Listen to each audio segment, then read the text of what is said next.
Hello, and welcome to episode 16 of Growing Your Successful Podcast, the podcast all about small business. I mean, growing your successful business. Yeah, sorry, geez. Here we were just talking about how I'm sucking wind today, and here I prove it right out of the gate. Growing your successful business. Yes, thank you, Paul. The podcast all about small business and all things relating to small business. Want to remind you listening, you can find out how to view and hear our podcast if you go to brianlharding.com or growingyoursuccessfulbusiness.com. All the links you need are right there. You can also send me an email at brian@brianlharding.com. And I'll remind you, don't be afraid to click that little share button on your Facebook page there, and don't be afraid to tell a friend or a coworker or a family member or somebody who's running or owning a small business that might get some value out of what we're doing here. Today, we're super lucky to have our first repeat guest, Paul Long, Senior Vice President at Timberland Bank. And you can reach Paul at ptlong@timberlandbank.com or 253-671-3037. And today, we're not talking about banking today, so you might wonder why we have a banker on. We're going to share a lot of ideas today on how to differentiate yourself from your competition and as far as ways of being creative in marketing and offering a personal touch that many folks won't. And Paul really is an expert at that. So that's why Paul is here today. And I'll tell you that if you have a pen handy, you're going to want to grab it and some scratch paper. We're going to be throwing out a lot of ideas today that you'll want to be taking notes on. True. And again, we're going to focus on, or we're going to spend our time talking about ideas of how to make yourself and your business stand out in your industry. And those things work. First of all, Paul, welcome. Thank you very much for coming on. Thank you. Paul, those things work because 95% of the people out there won't do the stuff we're going to talk about. Which is sad. Yeah, it's sad. So it's super effective when you do it. The irony is 95% of the people listening today also won't do it. What the heck? Come on. But that's great news for the 5%. That's true. So if you're able to carve out and commit to doing this, carve out the time to do this and commit to it, and do it, you can drastically improve your relationship with your customers and drastically improve your recruiting of customers and retention of customers. Sales. Increase your sales, which equals dollars, FYI. And that's why we're all here, right? That's right. That's why we're doing this. That's why we go through. That's why we go through all the hassles of doing this stuff is to make some money, right? That's right. So one of the things when you and I were talking before we got going here, step one in my mind is kind of in what you said was kind of defining your ideal customer. So talk to us about that. What do you mean when you say define your ideal customer? Why do we care about doing that? Why is that important? Well, I think what's very interesting is that many small business owners, when they first get into the business, they want the money. Right. And so they're like, I'll take you, I'll take you, I'll take you, I'll take anybody. Right. Everyone's my client. Yep. After about a year or so, they start to be like, man, gosh, I'm so busy. It's crazy. Wait a second. I don't want that customer anymore. Right. Can I fire them? Yeah. And I'm sure we'll talk about firing customers and such. Sure. But knowing who your ideal client is, I think that's absolutely crucial. So you know exactly how to network, how to market, how to really get in front of those ideal customers. Right. So, Paul, I'm going to ask you to talk just a little bit closer to that microphone there. One of the things that has been a recurring theme over the last several weeks of this podcast is folks who explain going through the process of starting out, and you have all this momentum, all this excitement, and you flip the switch on day one, and it's crickets. There's nobody there. The customers aren't there. If you thought you were going to have any right away, you're disappointed, or you knew you weren't going to have any right away, but you got to open the doors at some point. And so it's pretty easy just in human nature to say, well, I have nothing. Something is better than nothing. Mm-hmm. And you do kind of fall into, at least in my experience and folks I've talked to, you do fall into that trap of desperation, and we will take anybody. And it does take some time to sort out, that vetting process of who you really want to work with. Right. So what's the balance when you're starting out? So you don't want to just take everybody, but you're desperate for money to keep the lights on. So if you're starting up a business like that, you probably are going to just take everyone. Right. And it's just the nature of the beast. Again, once you're in there for about a year or so, or when you're just kind of looking at when you see the phone ring and you have caller ID and it's Joe Schmo, and you're like, let's be honest. Everyone listening, yeah, you have those clients. You have those, okay. Yeah. So it's important to know, what is this certain customer? Do they generate enough revenue for me to handle the either the depression or the anger Yeah. or whatever it may be Yeah, that yeah. you may have. Right. What is it? And so really be looking at, my ideal client is a person that has, just like for myself at Timberland, I'm looking always for people who have under $10 million in revenue. Absolutely love working with real estate owners or anyone who wants to buy commercial real estate or anybody that has a lot of vehicles and have a lot of vehicles and equipment needs. Right. That is in general what I look for. So looking for, okay, now I sit back. How can I get in front of those people? How do I find them? There's plenty of places on the internet where you can find these types of names to try to be creative on things. But you need to find whatever that is. And so it's going to take you time to research and find those avenues. And it's going to take you some time to experience folks that you work with when you are in that desperation mode and you're taking anybody that walks in the door or anybody that picks up the phone and calls you. It takes you a little bit of time to figure out who's just too big of a pain in the ass to warrant the amount of money, the volume of money they spend. That's right. Who is wanting me to do things that aren't very profitable, if at all. And kind of it takes a while to kind of sort out who you want to go get. So, and then once you do, then you can kind of begin customizing your marketing to find those folks. And I think that's the key point you're getting at is exactly. Two separate things here. One is figure out who you want to work for, and that may take some time. It might be you might know from out the gate. Right. I suspect that even though you may know that coming out of the gate, you're going to have to lower your standards to get started and just get some money coming in just to keep the doors open. Absolutely. But at some point, you're going to want to begin focusing on who your preferred customer is. And that way you can begin customizing your marketing and your appearance to attract those kind of customers. Right? Absolutely. Right. So now that you've identified your ideal customer, for whatever reason, again, could be profitability on certain kinds of jobs or people who are easy to work with or people who get you and that kind of thing. Step 2, I would put down as understanding the things that your industry doesn't do well. So one of the things you and I were talking a couple weeks ago, I mentioned this, I don't know, 2 years ago, I think, in the class that you attended. And I recommended at that time listing out the 3 to 5 things that your industry sucks at. And I hate to break it to you all, but every industry, and 3 to 5 is probably a pretty modest number to start with. True. There's probably a lot more, but pick the 3 to 5 things that you know that your industry is not good at from the customer's perspective, not from your perspective. Right. Oh, and by the way, price can't be one of those 3 to 5 things. It can't be how much it costs to do the thing because we would all default to customers don't like paying too much money for, banking fees or plumbing or real estate commissions or, whatever. So forget price. What are the 3 to 5 things that your industry is not good at from the customer's point of view? And why do you think that's important? What are we trying to accomplish with that? Well, in banking, they're obviously just like plumbing and any other industry, just like you said, it can be crazy. But for banking, if you have a customer come up to you and say, hey, I have a $10,000 loan request. There's plenty of bankers out there that just kind of roll their eyes. Right. Yeah. If they ask for $2 million, Now we have your attention. Well, yeah. hi. Yeah. It's totally different. And so that's one of the things that I kind of strive to make myself different is treating every client like $1 million client. Right. And really being able to do that. And so one of the things that I did that I know you brought up on your podcast previously is I do the South Sound Small Business Summit. Right. I wanted to have a room full of potential customers. Right. And I wanted to give back to the community at the same time. Well, what's better than putting on your own event? Now, for anyone listening who's ever put on an event, it's a lot of work. Right. It's a lot of work, but you definitely get excited about it, and at the very end, you should feel rewarded. If not, maybe it's something you don't do. Right.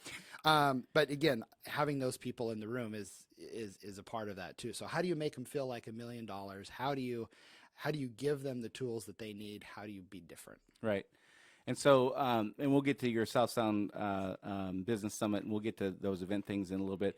On the 3 to 5 things that we're talking about, why is it important to identify those things? Why is it important, do you think, to take the time if we're telling people to take the time to figure these things out? Why is that important? So one of the things I would suggest is you would then create procedures and policies to overcome those things. Yep. And then that way you can roll those things that you do to overcome the things that your industry historically is not very good at into your presentation when you're meeting potential customers, and by the way, to retain existing customers. So, I'll give you some examples. Plumbing obviously is my background, so plumbing is super easy. Anybody who's ever hired a contractor has experienced any or all of the following. They show up late. Yep. They don't call when they're on the way. They don't show up at all sometimes. They tell you you're going to get you a bid the next morning. The bid doesn't come. You call, their voicemail's full. The price is going to be well beyond the original quote. I mean, there's a number of things that just contractors and plumbers are no different than any other contractor in this regard. They're historically not very good at. So our mission was to fix that and and stand out as a contractor who sucked the least in those categories, right? And that takes some specific effort. So in banking, one of the things that bankers do from a customer's, I'm not a banker, so from a customer's perspective, is during the loan process or once a year or twice a year or whatever, they send you a number of things that here you need to fill this form out. And I've given the example a number of times. The reason Paul is our banker, for those of you listening, Paul is our banker. The reason Paul's is our banker, when the time came for us to go through this process, I got 2 or 3 really good referrals from colleagues on good bankers. And Paul was the only one who filled out the personal financial disclosure form for me. And you remind me of that all the time. and that saved me an hour. Yeah. You had all the information, and one of us had to fill it out. Ordinarily, it would be me. You took the time to fill it out, and that's why you're my banker. And wow. And New rule. those are the kind of things I'm talking about. Yeah, so if you're, and again, it's a necessary thing to fill out this personal financial disclosure form. But it's time consuming. It's a pain. And if you're running a business, you don't have time to just break away and fill out forms. That's true. And so that's something, if you're for any bankers listening, that's something you could try, right? No, you don't have to. Don't worry. And so every industry has those things, and we've given examples of plumbing and banking, but realtors have their issues. Absolutely. Insurance people have their issues. I mean, everybody has their things that they need to work on. And if you don't know what those 3 to 5 things are, you just need this is where you need to get your pen out and write this down. This is something you need to get on like today, like not next week, not put on your list of things to do, figure out today. This is really one of the key things in differentiating yourself from your competition is figuring out from the customer's perspective, what's a pain and how am I going to fix it? And then rolling that into your presentations. Absolutely. Not just your presentations, but yeah, exactly. So when you meet with a client for the first time, mentioning this is how I am different than others, right, and being able to have that. Right. And when you're meeting with that client saying, I know that this is what's not fun about dealing with my industry. And here's how we overcome it. So first of all, they're going to be super impressed that you even care to think of it from their perspective. That's true. So you get some points for that. And then they're going to be super happy to hear that you've done some things to overcome it. That's true. So you mentioned treating everybody like $1 million client. What do you mean by that? What's that mean when you say I'm going to treat everybody like $1 million client? Again, everyone has a need, whether you're a small business, medium business, or large business. The needs are pretty much the same. It's just the dollar amount's different.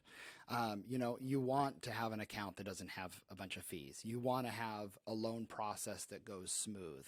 You want all of that. Right. And so how do you offer that to them, and how do you make them feel special? Just like you said about the personal financial statement. One thing I did probably about a year or so ago is I created a list of what are the tasks that I'm doing every single day, or the things I'm talking about every single day, and I've just got tired of repeating. Right. And so what I did is I made those lists of what those were. And actually one of them, funny enough, was I don't know how to fill out the personal financial statement. So I said, you know what? I think I'm just going to create a video. Right. And when I send out the personal financial statement, it'll have a YouTube link, and you can go there and click and learn how to do it. Right. Now, of course, you can call me with questions, but it saves me some breath and some heartache, etc. Right. And so that has been huge. So any form that people say, hey, how do you do that? I have a video that goes with it now. And so that's, again, think about what's in your industry. What are those things that you get asked all the time? It's a good marketing, but it's also good to kind of, you're giving them that information to make them feel like because a lot of times people don't want to ask you the question. It may be stupid. I had a person ask me today not in my industry, and they go, what's a P&L? And I'm Right. like, well, as a banker, I'm like, what? Wait, what? Right. I go profit and loss. Oh, I've just never heard the term P&L before. Okay, Gotcha. well, that's fine. Right. So, Right. Understood. So, some other things that when people say, well, what does it mean to treat somebody like $1 million client? So I think that in general, we're saying the person who's asking for $10,000 in a loan versus the person who's asking for $2 million in a loan.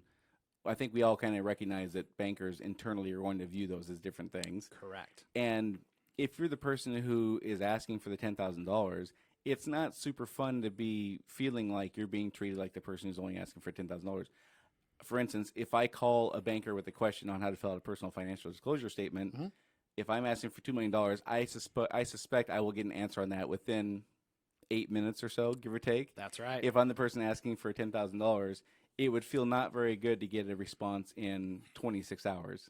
Exactly. Those are the kind of things we're talking about. So we're not talking about being thorough with the job. We're not talking about being thorough with the loan processing paperwork or the plumbing is done to code or it's not done to code. We're not talking about that. We're talking about the experience for the customer. Treat everybody like $1 million client. Because, by the way, that person who's only asking for $10,000 might have a friend who needs $2 million. Yep. And recently I just did a loan, a pretty small one, and and this business was fairly new, but I know someday that they're going to be much larger, and it's nurturing that seed in the ground and doing that and making them feel special regardless of their need. And it's as simple as little small nuanced things like if somebody calls and says, "Hey, I need this information," and you know the right person to get the information to them is somebody in a different department or a subordinate or the office or whatever. The default setting for most of us is we'll just call the office and get that. Yeah. Okay, which is fine. There's nothing really wrong with that. But imagine if you said, "I will have my office call you and get you that." Now, the same phone conversation is going to take place, but the notion that we're going to reach out to you because we're going to be proactive sends an entirely different message, and I'm just blowing you off like the cable company. Correct. I'm just blowing you off and transferring you to this department because that's not my department. It has an entirely different feel to it. That's very true. And I don't think folks really have an understanding for those minor little things and what the impact of that minor little thing, changing that from you need to call this person to I'll have this person call you. It's going to take you 14 seconds to send a text or call that person and ask them to call. The impact is massive. I think another thing is how fast you return their phone call, return an email. Right. People say, oh, within 24 hours. That's a long time. Right. It depends. I mean, what's going on? If you need a truck for your business and you need it now. Right. I sound like that commercial. Yeah. Then you need to call them back immediately and be in a couple hours. And a lot of times when I call people back, they're like, wow, I didn't think you'd call me back so fast. Right. I'm thinking to myself, well, that's what I do. That's what you should do. Right. And I think people do a poor job of understanding who gets to determine the amount of emergency in this. So a person who needs a truck for their business, okay, well, yeah, if it's a long-term planning kind of thing, not a big deal. That's right. If their truck just got totaled by a semi, it was, got T-boned, and now they're out X amount of dollars a day because they now don't have a truck, that's an emergency. And I think that for people who are getting those calls, we make all kinds of assumptions and tell ourselves a story about how urgent this really is, and we prioritize it in our head based on what's going on in our lives. And we forget that what our opinion of this being an emergency or not is not really relevant. It's the person who's making the request. And by the way, who wants to give us some money, they're the ones who really get to pick if it's an emergency or not. Absolutely. There was a couple weeks ago, I was really busy with a bunch of deals, and one of my customers called up and goes, hey, I need a truck. Okay, what's your time frame? Well, it went through somebody's house, so I need one pretty quickly to replace. I'm just like, what? Yeah. And that's exactly what happened, unfortunately. But so obviously, all of a sudden, she went from bottom of the pile to the top really fast. Right. And then the critical part about this is as your business grows and you hire staff, you have to teach your staff this. Chances are for folks listening, you may or may not have a good grasp of this stuff we're talking about, but the people you're going to hire absolutely are not going to have a grasp of it unless you teach them. At all. And you have to teach them. You have to make sure that they have it in their heart to be that servant and to give and to be quick. Right. And most don't. Yeah, and most don't. So now that you've got some of this stuff here sorted out, as far as you listening and you're kind of, understanding the things that you need to do, Now you need to explain this to people. Now you need, when you encounter folks, you need to tell them, here's what I know our industry isn't historically very good at. Here's how we overcome that. Here's what makes us better than brand X. Here's what our response time is like. It's not 24 hours, it's 2 hours, or whatever you come up with that's a reasonable thing for you and your business. Or I shouldn't say reasonable, attainable thing for you and your business. Certainly I wouldn't recommend promising things you can't hit. It sounds great to have a 15-minute response time, but if in actuality that happens 4% of the time, that's not a very good selling point. Under promise, over deliver. That's right. That's right. So now you need your 30-second or one-sentence commercial, and we've all heard that a million times. You need your elevator speech, your 30-second commercial. You got, what is it, 7 seconds to make a first impression or something like that? That's what the math is on that. How do you dial that in to make a good first impression in that short amount of time? I mean, definitely every industry is different. There's people that I know through networking that I've known for years, and to this day, I still don't know what they do. Right, like me. Well, you asked if we did gas piping. Oh, that's true. Funny. I didn't know that. Yeah, that's funny. But I mean, there's certain people I just still have no clue, not even what industry they're in, and I'm baffled by that. And some of the, if I know the person, I'd be like, hey. Come on now. I've actually had that conversation with one person. Right. But coming up with that, just kind of that basic, that not necessarily 30 seconds, but heck, even one sentence. What do you do? If you're literally in an elevator, 30 seconds is too long. Right. I help businesses get money for their business. Boom. That's your one sentence commercial. It is that simple as that. Right. And of course, if they're interested or whatever, then they'll inquire on that. But again, having that one sentence and 30 seconds, digging in a little bit further, like I said earlier, I like people under $10 million. I like people that have equipment and truck needs, and just be able to come up with a really quick sentence on that. Right. And one of the things with the 30-second commercial that I've seen, and it cracks me up every time I see it. And I do a lot of networking. You do a lot of networking. We encounter a lot of folks. And one of the things I hear repetitively is folks whose commercial is just a list of services. And again, they don't work in the things that they know are pain points for their customer. They don't work in how they overcome that stuff. They don't work what's special about them versus brand X. They just say, I do this, I do this, I do this, I do this, I do this, and I do that, and I do that, and I do that, and I do that. Okay, well, great. Now I know what you do. I don't know why I should call you versus brand X. Right. And that's one of the things that I would highly recommend. Again, for those of you taking notes, write this down. Work into your elevator speech, your 30-second commercial, your one sentence, whatever.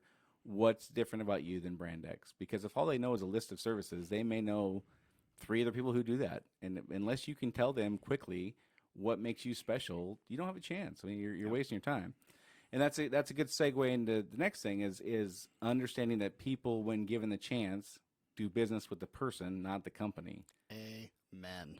Right. That is a huge piece. And that was something I learned probably about 5 or 6 years in my 20-year banking career is, people bank with me. If I move to another bank, they follow me. Well, obviously, I'm the reason why they work with.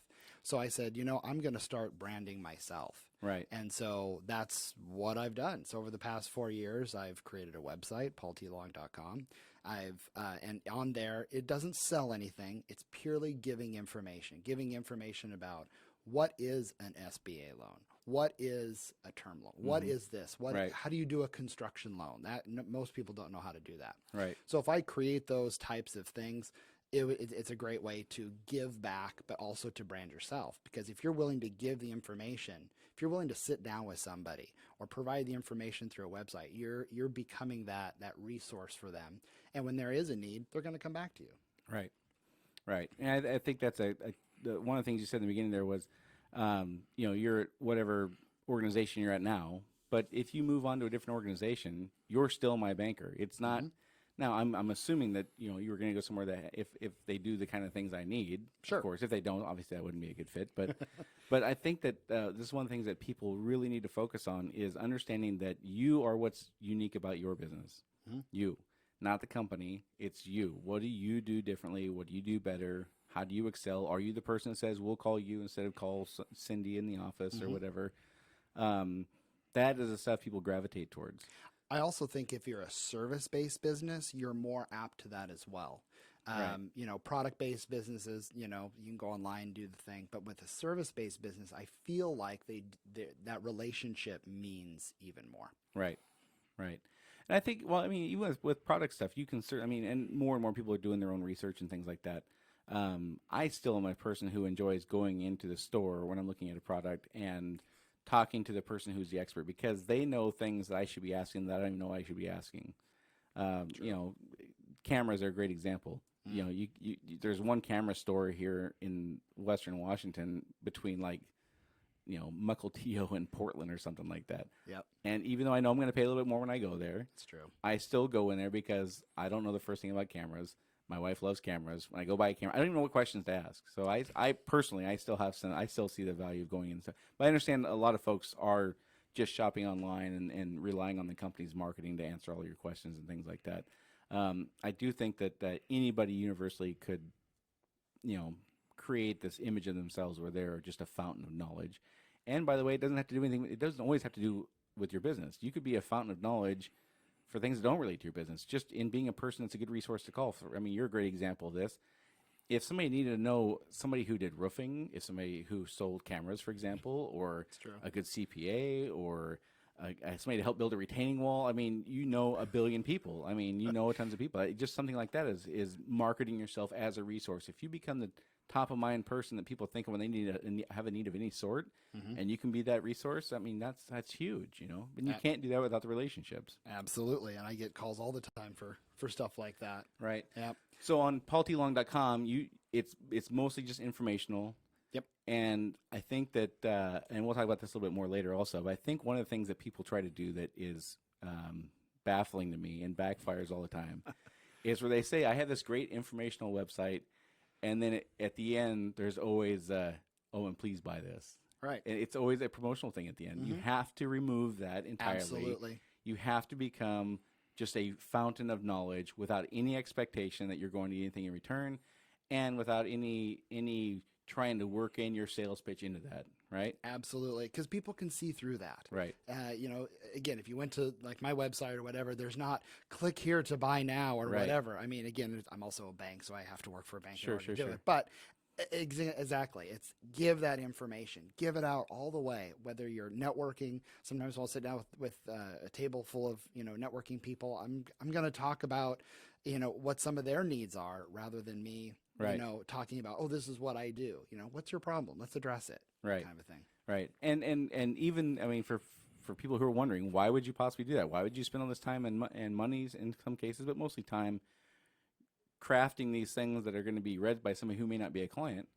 That's true. They may not ever buy from you, but they might send the article to somebody who will. That's right. I mean, you just never know where that stuff's going to go nowadays. And that's why you have to have, social media too, and be able to keep posting often. That's a whole nother podcast episode on that, but that's definitely something that, obviously how can you get in front of them, whether that's through social media or other means. Right.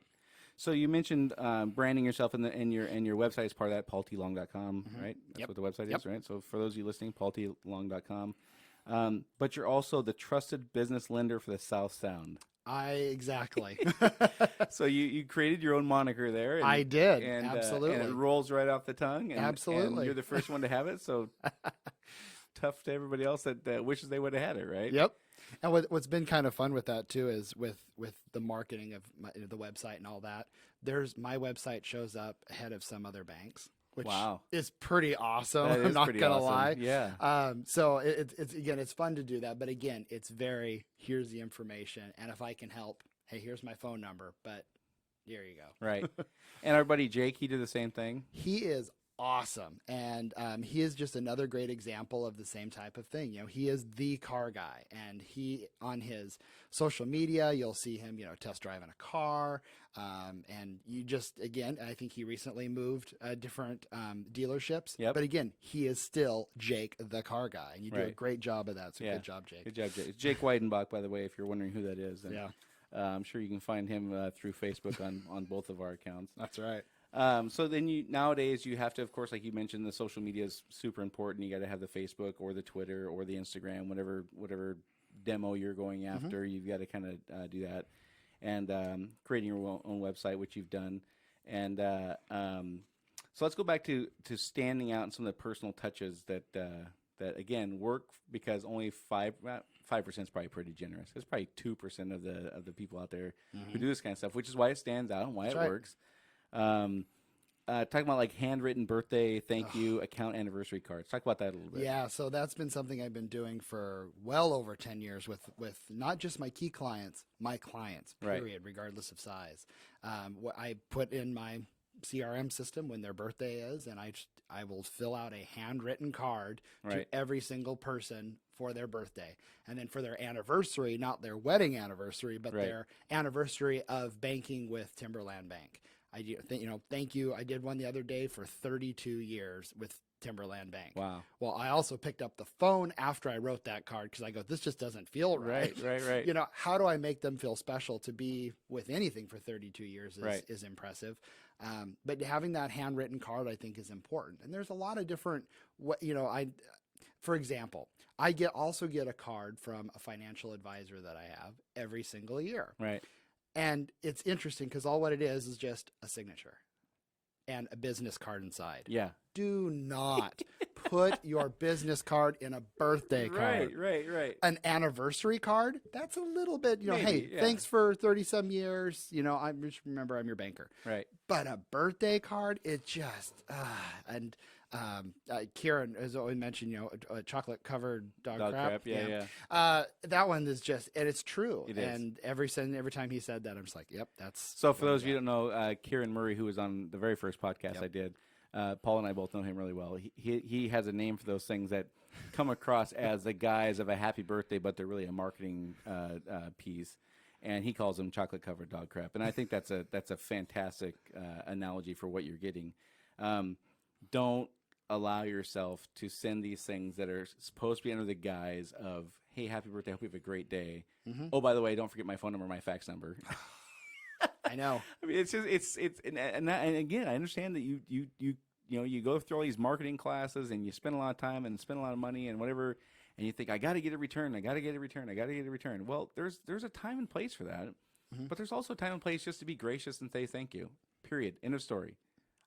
You've bought plenty from me. If you never buy another thing in the world from me, I'm happy with that. Thank you for what you've done so far to support me and my family. That's right. And period, the end. Not thanks for all the stuff you've done. Oh, by the way, we have a great sale on Labor Day. Correct.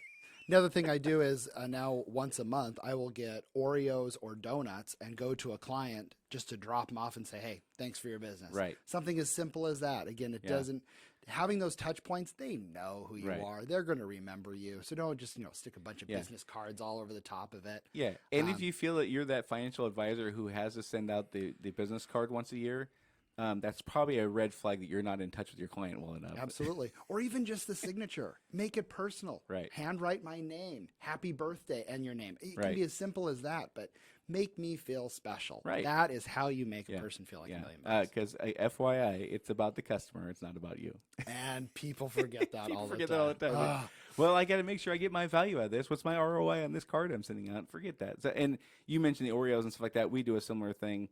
Every month we send out a handful of just edible arrangements or peaches if they're in season or whatever. We send out just stuff, and it's just a thank you. Thank you for everything that has happened to this point, and there's no solicitation. There's a card that says this is from the Plumbing and Drain Company. Thank you very much for everything. All you Period. need. End of story. And one of the things I wanted to bring up with this particular point, I heard this story about 2 or 3 weeks ago. And it's about Dr. Phil, and Dr. Phil is worth something like $400 million or something like that. It's a wow, crazy number. But Dr. Phil got his start with Oprah. Yep. All right, so he goes on as a guest. If I heard the story correctly, and I'm sure I'm screwing some of it up, but he goes on with Oprah as a guest, and everything goes well. And he as he's leaving, he finds out what her favorite kind of flower was. And then a couple of days later, he sent one, or I think it was numerous. I think he sent like several of these kinds of flowers, whatever it was, petunias or roses. I don't know what it was. But he sent I think multiple of these things just as a thank you. Thank you for allowing me this opportunity. And 2 things happened. One, she then started promoting him, and he became worth $400 million because of her audience and getting exposure. And he started his own show, and he's written books, and Now he's co-founder of On Demand or Doctor On Demand. I mean, he's gotten a lot of opportunity because of his exposure that Oprah gave him. So that's one thing that happened. The second thing that happened was she reached out to him later and said, in 29 years or whatever it had been at that point, 19 years, you're the only person that's ever done this. Only person. I mean, Oprah had an audience of, it was like, oh my gosh, 30% of the people in the country were watching her, or whatever, 10%. I don't know what the number was, but it was a huge, massive audience. And she had done this thing with the book of the week and all these kinds of things where she brings folks on. He was the first one in X amount of years to ever send a thank you that was a personalized thing like that. That's incredible. Yeah. Wow. Yeah, it's absolutely nuts. You So, never know what that one little piece of kindness will do. right. Wow. So one of the things I want to get back to, you started talking about earlier. So hosting events that your clients care about. So there's a couple of things here. One is finding out what events that they do or go to or whatever and offer to host those. Correct. Sponsor. Whatever. Yeah. And then one of the things that you've done that's interesting is when you maybe couldn't find what you were looking for, you just created your own. You make it. That's right. And the South Sound Business Summit is a great example of that. It's during the Small Business Week, first week of May every year, right? It's on that Friday every year, right? Yep. You get 150 or whatever people there to just come listen to speakers that are educational and inspirational and all that kind of stuff. How many minutes do you commit to selling banking into that thing? Zero. The first time I did it, so this upcoming year is going to be the 5th year that I'm doing, which I'm like, are you kidding me? Wow. I did this sucker for 5 years. Yeah. Well, my first year I was like, oh, I'm going to make this all about banking, and people, either you're interested in it or you're not. Yeah. And so I was like, when you take that out of the picture and you just, what do you want as an attendee? What do you need? Just like people are listening to this podcast, please email Brian the topics that you want to hear, because so we can make sure that we're addressing that. And it's the same thing with the summit. Be creative and have, in this case, the room actually picks the speakers for the following year. Right. So I know exactly what I'm going to be doing for next year, and I just got to go out and find the speakers. And Perfect. That's why the attendance grows each and every year, is because of that. And it's huge. And I'm the MC, so I get that FaceTime, and that's a key thing. Yeah. And so you pack the room with 150 people who are either running or owning a business. I'm guessing 93.5% of your ideal customer. Pretty much, absolutely. Because again, how do you market? Right. So you do this thing where you create this event that they want to come to. Right. So you don't create an event about banking because you would have 7 people there, not 150 If people that. there. Yeah. People by and large aren't going to show up to a banking seminar, I would imagine. You create something that they get value from, that they want to go to, that has nothing to do with your business. Sure. You do it to get them in the room and to give back to those who are existing clients. You just say, hey, this is a great thing I'm going to do just because. You devote, 100 hours a year to that thing probably. That sounds about right. Yeah, I mean, seriously, Yeah, it's probably 50 or 100 hours Absolutely. a year. Yep. That's a huge time commitment, and there's no marketing pitch. Correct. I'm not there. Hey, sign up for your checking account on the way out. No, that's not it. It's truly give back. So for people listening, who are probably running or managing or owning a business, time is the key thing that you don't have in life. That's just how it works. When you run a business, you don't have time until you are many, many years in, and you've built a layer of people. You've grown your company, and you have a layer of people under you to handle a lot of stuff. Then you start getting some time. But for those folks listening who are saying, you're out of your mind, I don't have any time to spend with my kids to go to their baseball games now. Why would I possibly commit 100 hours a year to creating an event? What would you say to that? I'm sure you may have staff members you can delegate to, but think about the opportunity. Every year after that summit, I get phone calls and appointments from that. Again, even though I'm not necessarily directly selling, you got to make time for what's important in your business. Right. If you're spending 100 hours in something and it's not providing any sort of return, dump it. Right. But if it is giving you some sort of value, or you think it's going to give you some sort of value, invest in it. You have most people have other employees that you can help with that. You Right. can hire event planners. You're going to have to pour some money into it. Right. And some time, of course, but just do it. Right. Give it a shot. And if it doesn't work, hey, now you know, and you move on.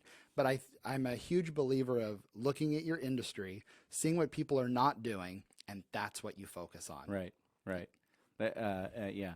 So again, just to be super clear on this, the people you have come speak aren't in the banking industry. Nope. They're motivational speakers, or they have some kind of business expertise. They Yep. teach, this accounting, or they teach insurance, maybe. Or there's motivational speakers or whatever. There's not a banking twist to any of that stuff. Nothing. So for those of you listening who are in roofing, let's say, Yeah. you're saying, well, how do I get people there and find speakers they want to listen to? Well, you find speakers they want to listen to. You Ask your customers ask what them. they want to Yeah. hear. Right. And put something together. and A then put that on. landscaping seminar that's sponsored by XYZ Roofing or whatever. Right. And just make it Right. work. Right. So that's a fantastic idea. Again, if there's events out there that already exist, obviously that'd be way easier if you could just sponsor or show up at network at or whatever, host those things. That would be easier, obviously. But again, if there isn't one, make one. Absolutely. If nobody else is doing it, this is how you stand out. And that's all the stuff we're talking about here. And then the last thing I want to talk to you about today is, you're talking about just do this stuff. Marketing and prospecting, all that kind of stuff is one of those things that everybody says you got to spend 50% of your time doing this. And as we talked about last week, there's 43 things you got to spend 50% of your time on. So the math doesn't really work out. But True. One of the things that you mentioned and I've seen myself is prospecting and marketing. I mean, when I say marketing, I don't mean having a website. I mean actively, personally marketing. Correct. Those are things that people always are going to get to, but they rarely ever get to. It is the last thing on your to-do list. Right. I got to go to lunch. After lunch, I'll start prospecting. Oh, And my then, phone ring. I had this exactly. quote-unquote emergency that probably could wait for 3 days, but now I got a reason not to go Nope, out. sorry, got to prospect. There's a lot of things out there. I've read some books in the past, and one of them was make 10 calls by 10 a.m. So when you get into the office, it strikes 9 o'clock, make 10 dials. Right. Or send 10 letters, or just do 10 things by 10 o'clock, whatever that is. And you can make up your own number or however you do that. But make it the prospecting the first thing on your list, even though you want it to be the last. Sure. When I come in the mornings, I have I have a certain routine of certain things that I market to each morning. Mm-hmm. And then I do maybe some birthday cards for that week. I did them this morning for whoever's birthday was this week. Yep. So I don't just send them all out January 1st for January birthdays. People know that. Yeah. But when you get it close to your birthday, it's a little bit more special. Right. And doing those activities, then start returning phone calls and doing your day. Right. So I liken prospecting to going to the gym. It's one of those things that on the way there, you're not super excited about maybe doing it even. You might not be super excited about, but man, do you feel accomplished when you're done. Absolutely. And it sets your day off on the right tone. You got the hardest part done early. If you do your prospecting by 10 o'clock, that's fantastic. You get the hardest part done early, and you have the whole rest of the day to look forward to. And because if you don't, for me anyway, if I were to try to go to the gym at 8 p.m. every night, I would have 14 and a half hours to talk myself out of it every single day. And I would my batting percentage of getting to the gym would be somewhere between 3 and 8%. Versus if I just get up in the morning and that's my routine as I just get up and go, my batting average is probably 90%. Yep. And I think prospecting is the same way. Either you have to set these goals like you're talking about by 10 a.m., or you have to calendar time on your calendar, put time on your calendar that says, I'm going to do it here, and then actually do that and not find the reasons not to do blocking. it. Right. Yep.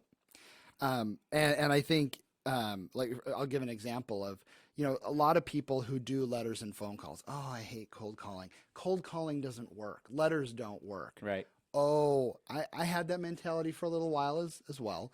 And so I got one customer that called me on one of my letters. And I'm like, oh, cool. Right.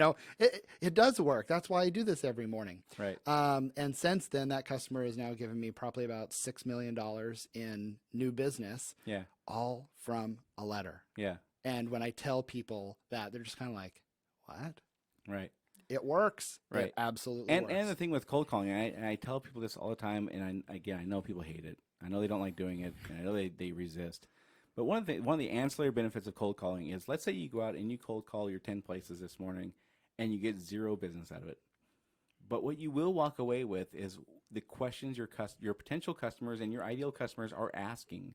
If you don't stay plugged into that and you don't stay tuned into that, how could you possibly write your blog and your marketing piece and what could you put on your Facebook page that would be of interest to them if you don't know what's of interest to them? That's right. How can you possibly just sit in your isolated office and suppose what all these people are wanting to hear about if you don't actually know? You're going to be writing the wrong stuff. So if nothing else, it's a good exposure to you to what your customer feels about your industry, your company, whatever. I mean, you're just you're gonna be tuned into what people are thinking, and for whatever reason, we don't see the value in that. And I think that's at least as big a value as the sales you're going to gain from it. Yep. And don't be afraid to, have a certain day where I'm just going to go out and I'm going to go talk to people. I'm Right. going to go knock on doors. Right. And boy, do people, I guarantee 1% of people listening to this podcast will actually do that. Yeah. But you'd be amazed again that face to face. If you're really looking to establish a relationship, Right. that's how you're going to do it, is face to face. Yeah. Letters, phone calls, yeah, they have their place and they're kind of quote easy, but in person, that is Right. the way to market. Yeah, and one of the things that I've done successfully with folks I do sales calls with or trade shows or whatever is rather than going through my list of services again, the whole conversation is tell me 2 or 3 things I'm doing wrong and tell me 2 or 3 things I'm doing right. Period. Awesome. And again, if you don't ask, they're not going to tell you. Nobody wants to tell you you have an ugly baby, right? But if you ask and you give them permission to tell you, they will absolutely tell you things you can do to improve. Absolutely. And again, I know cold calling is scary. Nobody likes to be told no, and we hate rejection and blah, blah, blah, blah. But I'm telling you, there's a tremendous amount of value in that. So I mean, think about all the books that are out there on that topic. Obviously, Right. they work if there's that many books out there. With those. Right. Well, Paul, thanks a lot for coming in again. I sure appreciate you having in. You're always a wealth of knowledge about banking and even stuff not related to banking. So again, Paul Long here, Senior Vice President at Timberland Bank. ptlong at timberlandbank.com, or you can reach him at 253-671-3037. Thanks again for coming on. I really appreciate it every time you come on. I'm sure we'll have you back again. Let's see here. Next week, we're going to have Greg Anderson, author of Small Business Sales WTF, which stands for Without the Fear, for those of you listening out there. It's not what your kids walk around saying. We'll have Greg Anderson on to talk about all kinds of sales tactics. And so it's going to be committed entirely to sales next week. So thanks for listening. Hope you all have a great day, and I'll talk to you next week.